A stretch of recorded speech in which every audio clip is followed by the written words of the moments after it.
Bueno, y vamos a empezar el programa de hoy hablando de Colombia, porque en estos días está anunciada la visita del expresidente Álvaro Uribe Vélez a la Argentina.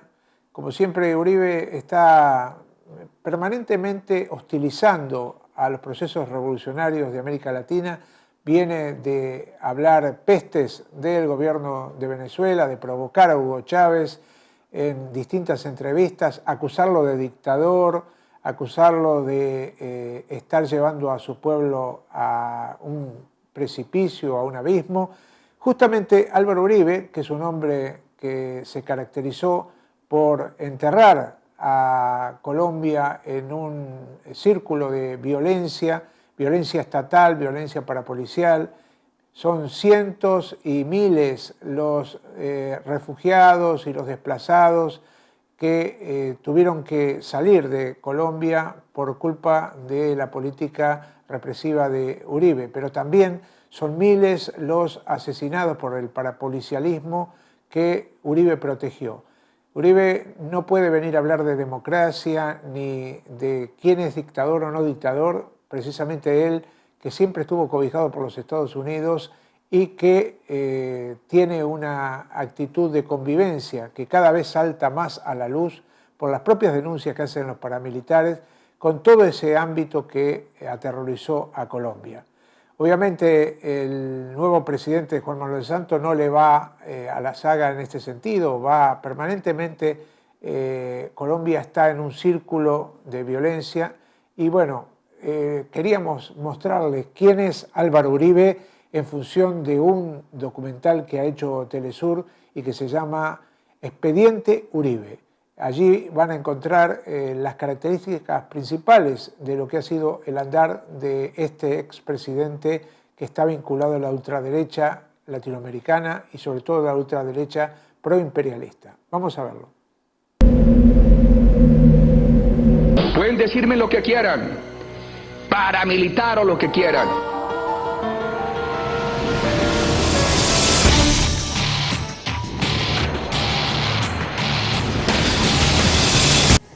Era un presidente que viene de las regiones, que viene a caballo, que viene con sombrero, que viene como católico, que viene a tratar de construir el centro y a reconstruir por la fuerza la unidad nacional, en este caso contra las FARC. Y eso es una tarea del siglo XIX. Por eso Álvaro Uribe no es un estadista, es más bien un general que tiene un enemigo, que es las FARC. El presidente Uribe, en su momento presidente Uribe, gobernó con muchísima gente delincuencial, con gente, y lo prueban las sentencias, lo prueban las decisiones judiciales, lo prueban las investigaciones. Yo creo que ahí hay todavía pendiente un juicio realmente político, pero también judicial, a un gobernante que actuó y operó con toda esa cantidad de funcionarios que hoy están desfilando por procesos judiciales.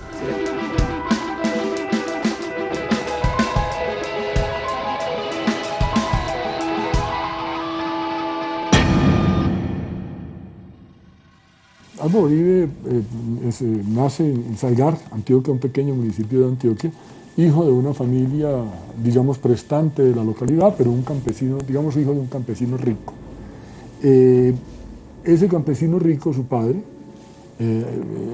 Uribe Sierra, era un negociante antioqueño. ¿Álvaro Uribe y sus hijos han presentado alguna vez su declaración de renta? Aunque han prometido, por lo menos en 2 oportunidades, primero el presidente públicamente en una locución presidencial televisada ante todos nosotros dijo que iba a entregar su declaración de renta, nunca lo ha hecho, ni ha sido posible conseguirla de ninguna manera. No sabemos cuántas fincas tiene el presidente Uribe, no sabemos cuántos títulos mineros tiene el presidente Uribe, por ejemplo, o no sabemos acciones en qué empresas tiene el presidente Uribe. Esa es una información que sería muy importante conocer, ya que muchas empresas que fueron beneficiadas durante su gobierno, como por ejemplo la Drummond, después han resultado inmersas en casos de corrupción, de contaminación al medio ambiente y también de violación a los derechos humanos. Sabemos que es hijo de un tipo oscuro y tenebroso, que igualmente es hermano de un personaje también de las mismas características, y que siempre ha estado todo su entorno y su contexto ha sido el crimen y el narcotráfico. Quienes quieran disfrutar la libertad, que permitan que el pueblo disfrute la tranquilidad. ¿Se han descubierto vínculos entre Alberto Uribe Sierra, el papá de Álvaro Uribe, y Pablo Escobar? Pues sí, claro, no se han descubierto, son evidentes, son amigos. El papá de Uribe hacía corridas de toros en favor de las empresas de Pablo Escobar, y cuando murió Uribe Vélez fue en el único helicóptero que había en Colombia que podía volar de noche, que era de Pablo Escobar, y era un helicóptero al que precisamente Uribe le había dado la licencia de operación en Colombia, siendo director de la Aerocivil.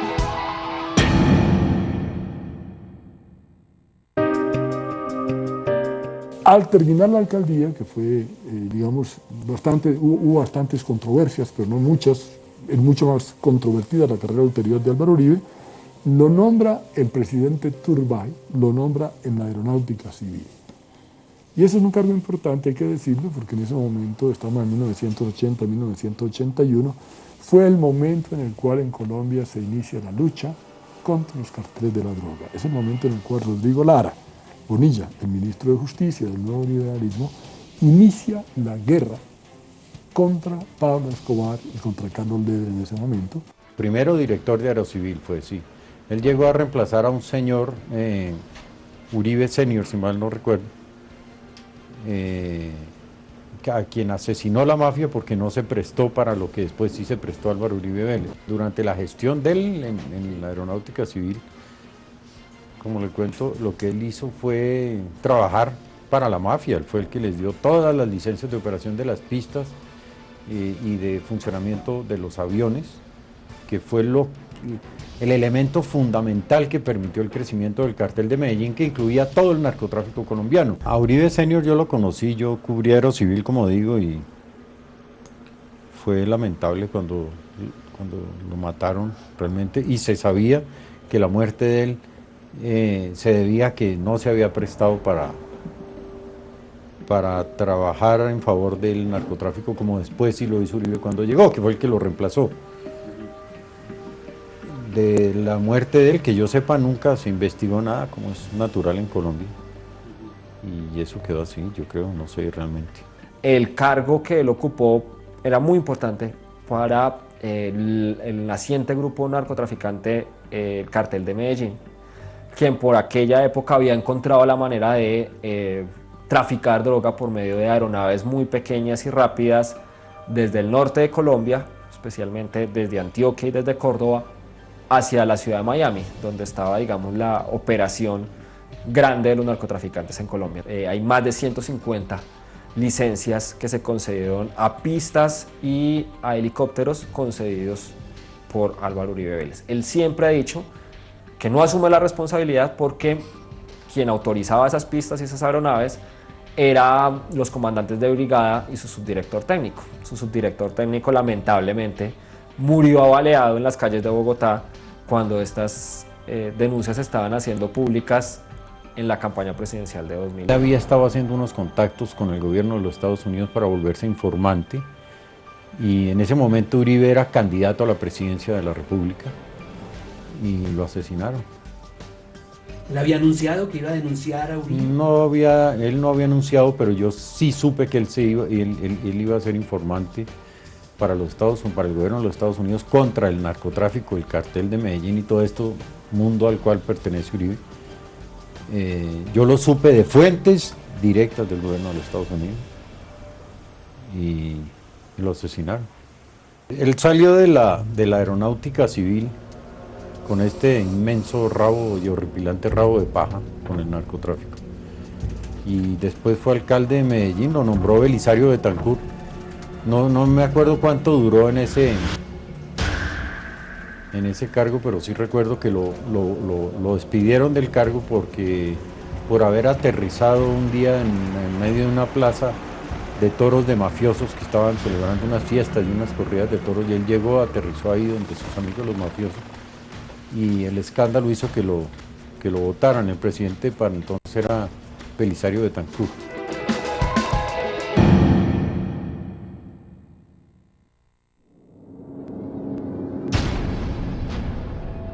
En septiembre de 1991 es revelado un documento de una agencia de inteligencia de los Estados Unidos que dice que Álvaro Uribe Vélez tenía en ese entonces relaciones con el narcotráfico y el cartel de Medellín, que su padre fue asesinado por sus relaciones con los narcotraficantes, que era amigo de Pablo Escobar y participó en la campaña que llevó a este a la Cámara de Representantes, y que como senador Uribe se opuso al tratado de extradición. Álvaro Uribe Vélez, político y senador colombiano dedicado a colaborar con el cartel de Medellín en los altos niveles del gobierno. Uribe se vinculó a un negocio involucrado a las actividades de los narcóticos en Estados Unidos. Su padre fue muerto en Colombia por sus conexiones con los narcotraficantes. Uribe ha trabajado para el cartel de Medellín y es un amigo íntimo de Pablo Escobar Gaviria. Él participó en la campaña política de Escobar para ganar la posición de suplente de Jorge Ortega en el Congreso de la República. Uribe fue uno de los políticos que atacó todas las formas del tratado de extradición.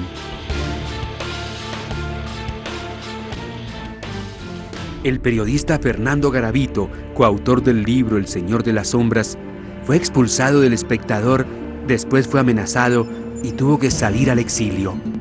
Yo estaba viviendo en Miami y la opción más rápida, porque tenía visa y porque yo tenía una casa allá, fue irse para Miami.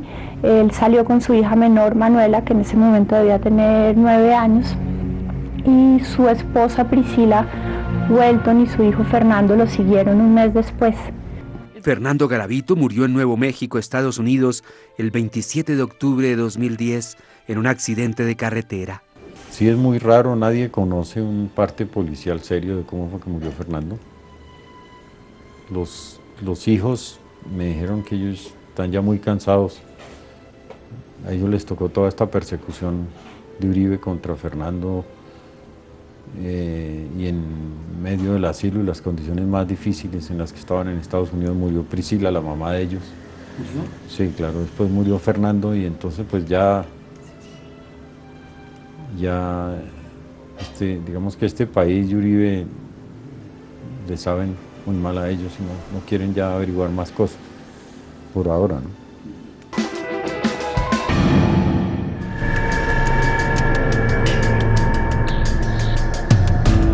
La masacre fue realizada el 5 de junio de 1990. Fue realizada por ejército de la zona, policía de Yarumal y el grupo de los 12 apóstoles que operaban juntos. Los 12 apóstoles lo encabezaba el cura del pueblo, el hermano de Álvaro Uribe, Santiago Uribe. Ellos, las primeras reuniones las hicieron en Santa Rosa de Osos, cuando empezaron a organizar el grupo. Ellos asesinaron mi familia. De la masacre quedaron 3 sobrevivientes, un menor de dos meses, el hijo de Elvia, de 2 mesecitos de nacido. Mi hijo de 9 añitos fue torturado, lo golpearon, pidiendo que les dijeran en dónde estaban las armas, quiénes eran ellos.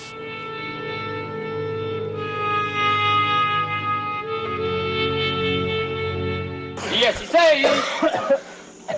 ¡17! ¡18!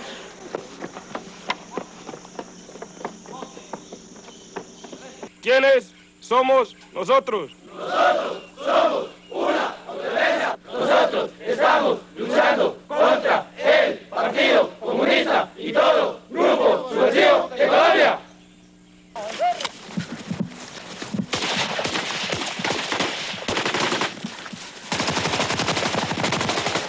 Mi familia era militante de la UP. Todos en la familia éramos militantes de la UP y por eso teníamos la persecución política, por eso tuvimos tantos desplazamientos, por lo mismo.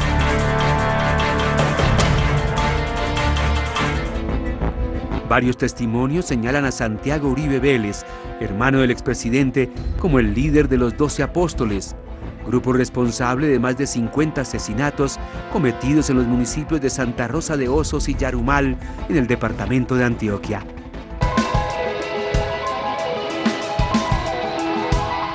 En Buenos Aires, Argentina, el mayor retirado de la policía, Juan Carlos Meneses, ratificó ante el fiscal Hernando Castañeda, jefe de la Unidad de Derechos Humanos de la Fiscalía, sus graves señalamientos contra el hacendado Santiago Uribe Vélez, hermano del presidente de la República. La verdad, conté todo, con pelos y señales, de la relación de Santiago Uribe Vélez en la conformación, creación, actuación, operación y desarrollo del grupo paramilitar Los 12 Apóstoles en la década de los 90. Según el oficial retirado de la policía, su antecesor en el comando del distrito de Yarumal, el entonces capitán Pedro Manuel Benavides, lo presentó a comienzos de 1994 con Santiago Uribe Vélez, de quien dijo era el jefe de un grupo de limpieza social. Al llegar a la finca, Santiago Uribe Vélez me saluda, me da la bienvenida, me hace relación al grupo que viene liderando él, el grupo que viene trabajando a órdenes de él, específicamente en cometer asesinatos,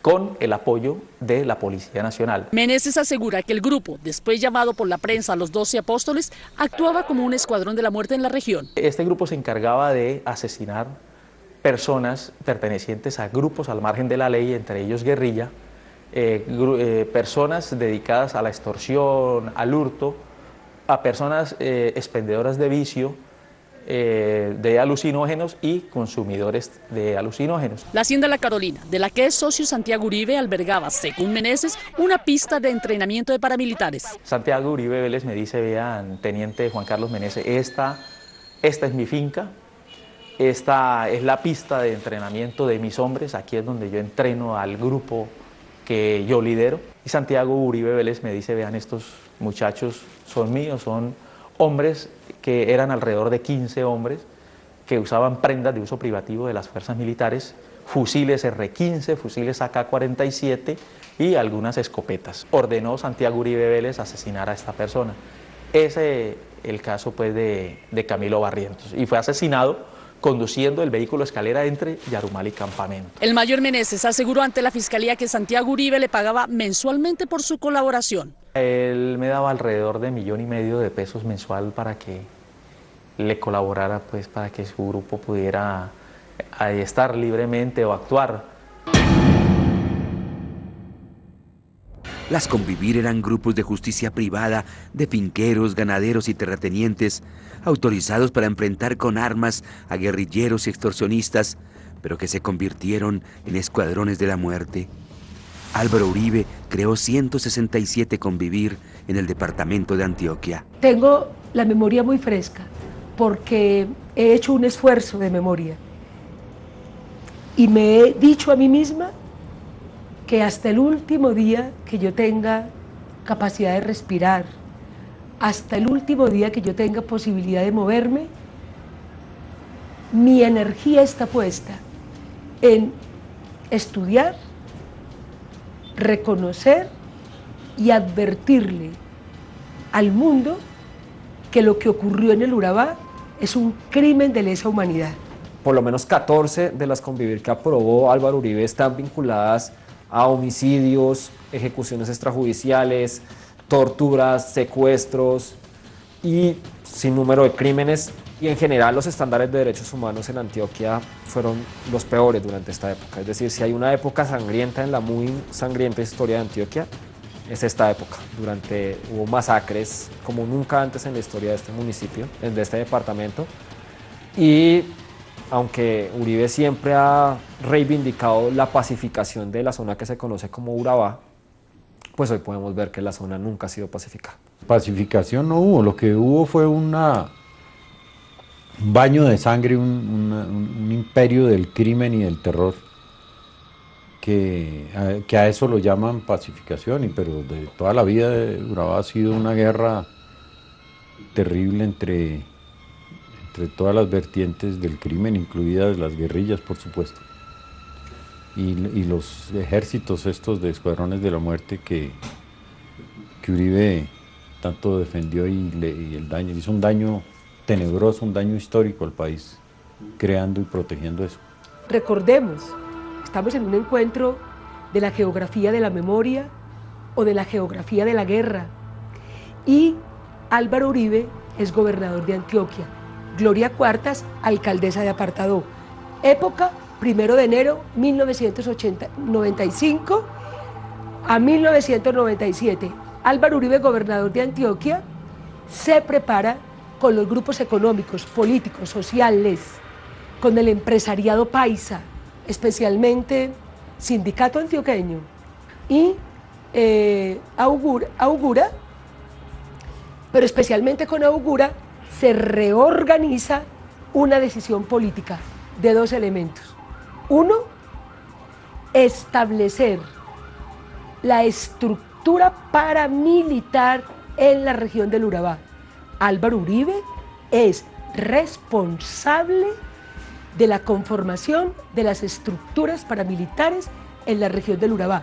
Uribe como gobernador fue el gestor y el impulsor de los escuadrones de la muerte que todavía existen, que hoy son todavía más fuertes que nunca, que hace muy pocos días paralizaron 5 departamentos y que se dieron el gusto de demostrar que tienen un gran poder y que nadie puede contra ellos, y que pararon incluso la ciudad de Medellín, inclusive detuvieron las operaciones del metro, pararon la ciudad de Santa Marta, etc. Eso, todo ese crimen, toda esa AMPA es consecuencia de lo que organizó Uribe desde la gobernación de Antioquia. El general Ritualejo del Río con Pedro Juan Moreno organizaron toda una estructura para recoger dinero de los empresarios. Recordemos que más tarde se sabe lo de Chiquita Brands, y se reorganiza lo que se llama vigilancias privadas, todavía no era convivir, y Carlos Castaño tiene una imaginación geográfica de la región. Él tenía muy claramente, tenía clarísimo que la región del Urabá tenía un horizonte en el nuevo mercado con el Japón, porque era necesario todo el mapa minero de la región del Urabá. Es el lugar donde el modelo económico logra tener una mayor fortaleza para que la exportación, la producción con maquilas, la utilización de los recursos sea más fuerte.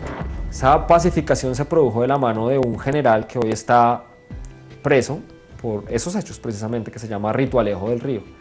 Ritualejo del Río era el comandante de la brigada, y testimonios de paramilitares como Salvatore Mancuso, como alias el Alemán, han dicho que él operaba de manera directa con los paramilitares, es decir, que se hacían operativos, que se subían en los mismos carros, que cuando los paramilitares iban a atacar, los militares corrían sus bases, y por esos hechos está respondiendo ante la justicia. Una comisión de congresistas encabezada por Piedad Córdoba e Iván Cepeda ha documentado con los propios paramilitares testimonios que comprueban la alianza de Álvaro Uribe con los grupos paramilitares. Los encuentros se han realizado no solo en cárceles colombianas, sino de Estados Unidos, a donde fueron extraditados por el mismo Uribe los jefes de estos escuadrones de la muerte. ¿Qué muestran esas informaciones? Primero, que en el periodo en el que Uribe era gobernador del departamento de Antioquia, habría sido un fundador de los grupos paramilitares, y que su vida política en la gobernación de Antioquia habría tendido a hacer de las convivir, esas estructuras que se crearon, pero también de la creación de esos grupos paramilitares, una estrategia de poder político.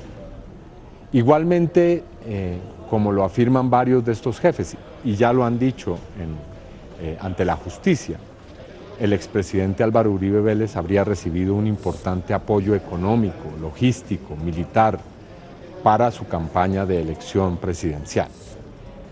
Eso lo afirma el señor Diego Fernando Murillo Bejarano, alias Don Berna, el señor Salvatore Mancuso y otros jefes paramilitares.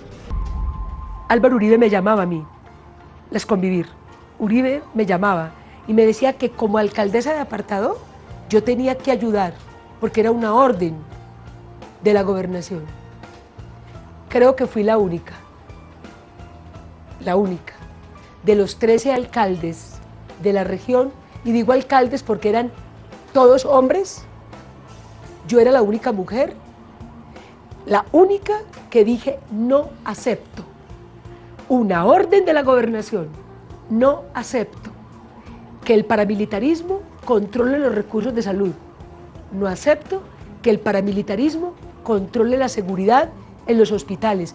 No acepto que la eliminación de sindicalistas, defensores de derechos humanos, de desmovilizados, que aquí había un interés económico, estratégico, de transformar el uso del suelo en la región del Urabá. Uribe lo sabía, pero lo sabía la clase gobernante, la clase económica, la clase política de este país. O sea, el expediente Uribe,